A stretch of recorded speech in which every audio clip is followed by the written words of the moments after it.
Nesse vídeo eu irei comentar com vocês a respeito de recente notícia envolvendo recomendações de venda do Santander e também de outro banco e tratar aqui de uma outra notícia envolvendo a possível compra da Neoenergia pela Itaúsa. Será que é uma nova empresa do portfólio da Itaúsa? Então vem comigo. Salve, salve investidores! Como é que vocês estão?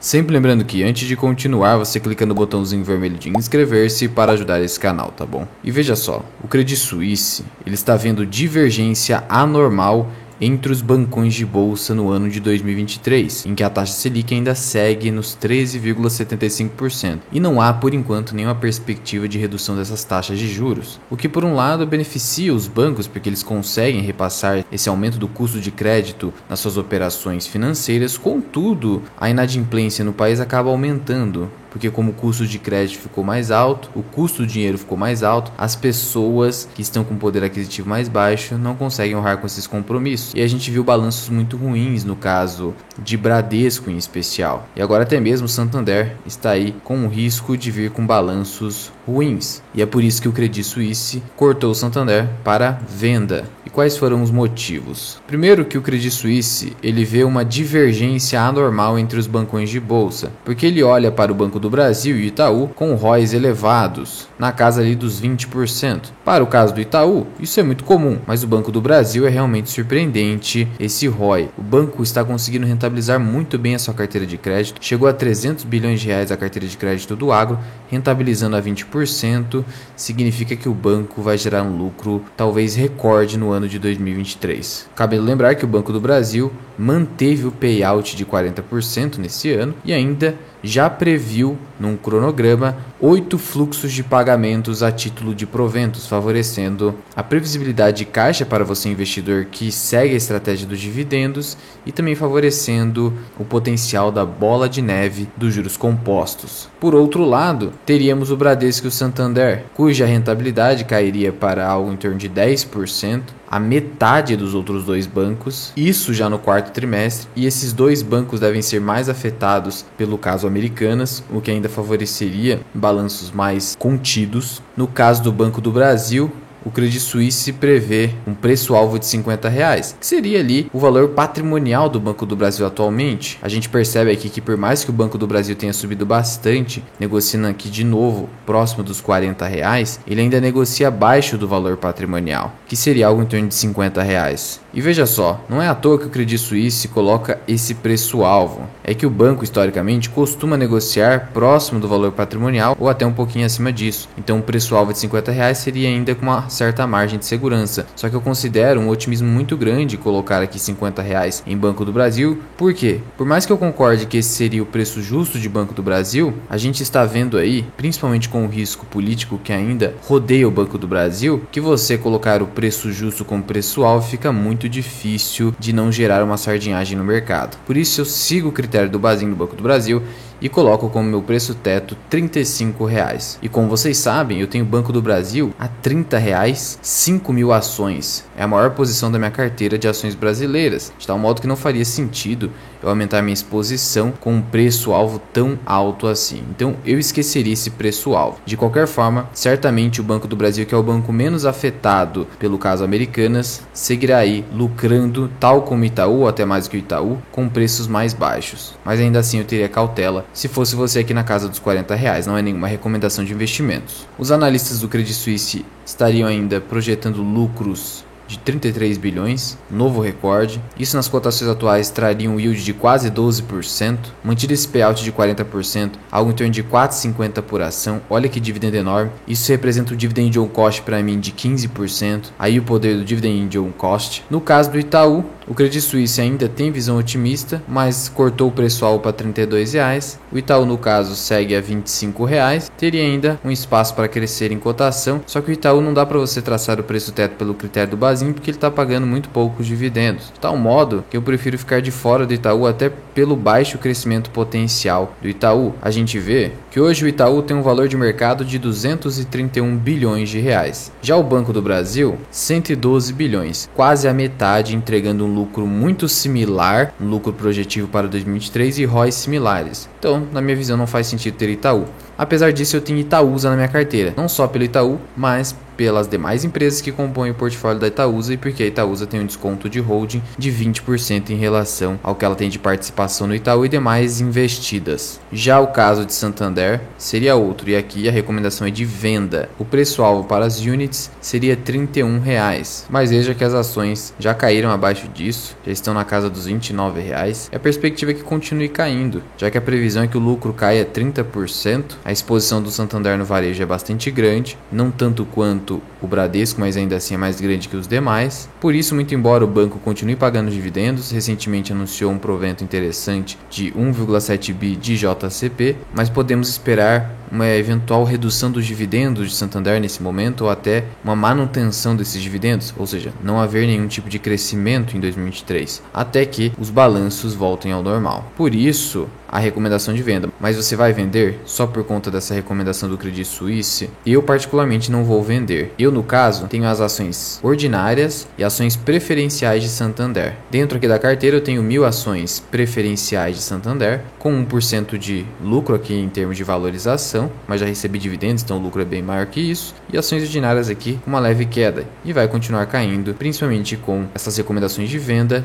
e os balanços que poderão vir ruins, principalmente se os balanços vierem abaixo do esperado pelo mercado, e a gente sabe que quando isso acontece, a cotação acaba despencando. Por isso, no momento, eu não irei vender de maneira nenhuma Santander, continua pagando dividendos, continua sendo um banco lucrativo, só vai ter queda nos resultados temporariamente. E o que eu faço quando isso acontece? A fim de não aumentar minha exposição de risco nesse momento, eu simplesmente paro de comprar. Só isso. Cessar as compras nessa instituição financeira. É isso que irei fazer, deixando as ações em quarentena, aguardando os próximos resultados. Mesma coisa com o Bradesco. Com o Bradesco ainda mais, porque Bradesco eu nem considero uma empresa apta hoje à carteira de dividendos. É uma empresa apta à carteira de oportunidade, já que chegou num preço realmente muito baixo. Está muito mais descontado que Santander e até mais do que Itaú. Em relação ao Banco do Brasil, fica difícil falar assim, porque o Banco do Brasil paga muito dividendo, mas o Bradesco chegou num patamar de preço realmente muito baixo com o último balanço apresentado, que foi muito ruim. E o que a gente vê aqui? Que hoje ele está negociando, aqui no caso as ações ordinárias que eu tenho na carteira, abaixo do valor patrimonial. Sabe quando isso aconteceu? Eu vou pegar aqui o histórico para vocês. Nunca desde 2013. Ou seja, chegou num patamar hoje que é como se o mercado estivesse projetando a quebra do banco. Algo que eu não acho razoável. Quebrar um Bradesco significaria algo próximo de um apocalipse aqui no Brasil. Claro que brincadeiras à parte, qualquer empresa pode quebrar, até o segundo maior banco do país, mas eu não acho que isso seria razoável. Afinal, o banco não está dando prejuízo. Ele está dando lucro e ele, no geral, tem uma boa gestão.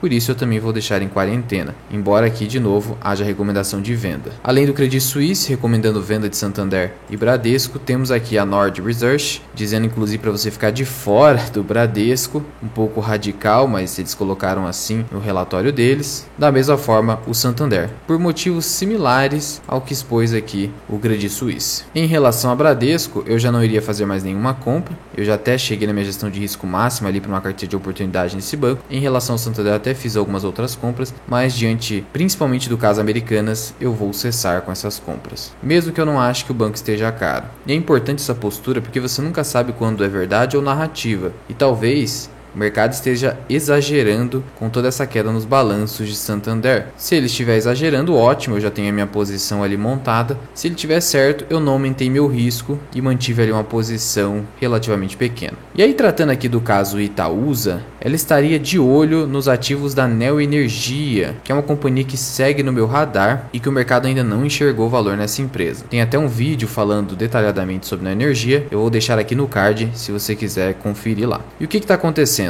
Ainda é especulativo, mas quando começam esses rumores é porque a empresa já está em negociações. Toda vez que sai algum vazamento na mídia, é porque a empresa já está há algum tempo ali olhando aquela empresa, olhando aquela ação, ou olhando os ativos dessa empresa, e é provavelmente o caso aqui de Itaúsa para ativos de transmissão da Neo Energia. Porque o que acontece? A Neo Energia, ela atua nas mais diversas frentes aqui do setor elétrico. Então ela atua tanto na distribuição, sendo inclusive aí o maior grupo privado do setor elétrico em número de clientes, tendo 15 milhões aí de unidades consumidoras. É uma holding do grupo espanhol Iberdrola. O mercado ainda não viu valor nela por conta de uma questão de governança ainda duvidosa em relação a essa holding, mas o fato é que ela atua tanto em distribuição, que é uma parte mais arriscada, mas ela tem muitos clientes, geração e também na parte de transmissão, e ela tem aumentado os seus investimentos aqui na parte de transmissão. Inclusive, ela arrematou o lote mais caro, que foi o lote 2 aqui do leilão 1 de 2022 da ANEEL para linhas de transmissão, 1.700 quilômetros de linha de transmissão. É um ativo muito grande que vai exigir ali investimentos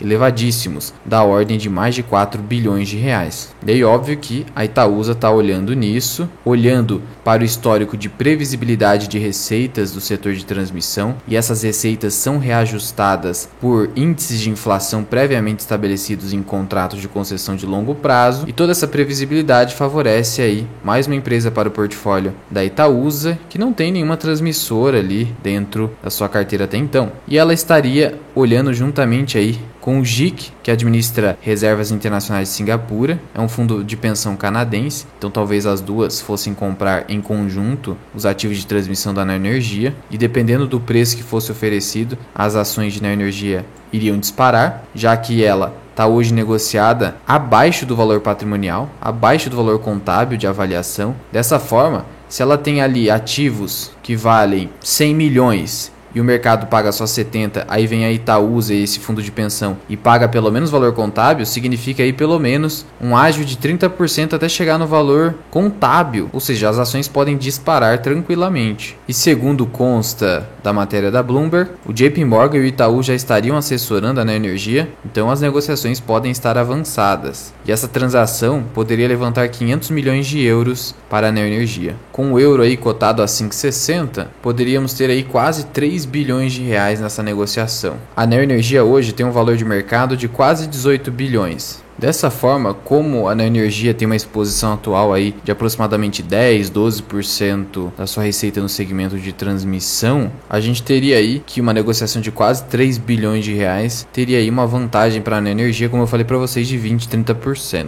Mas ainda é muito especulativo. De qualquer forma, a negociação também pode beneficiar a Itaúsa, outra ação da carteira, que negocia hoje um PL abaixo de 6 vezes lucro. Embora não pague dividendos tão elevados atualmente, se a gente olhar para o crescimento dos lucros e receitas, nós estamos vendo aí um crescimento de quase 10% e a companhia negociando abaixo de 6%. E pelo indicador do Peter Lynch PEG Ratio, o que nós teríamos? Que a companhia está com desconto. E hoje é considerada uma empresa de crescimento, então a gente deveria olhar esse indicador do Peter Lynch de tal modo que quando o PL está praticamente a metade do crescimento dos lucros, que é o indicador Kager, você vê aí um indicativo de desconto.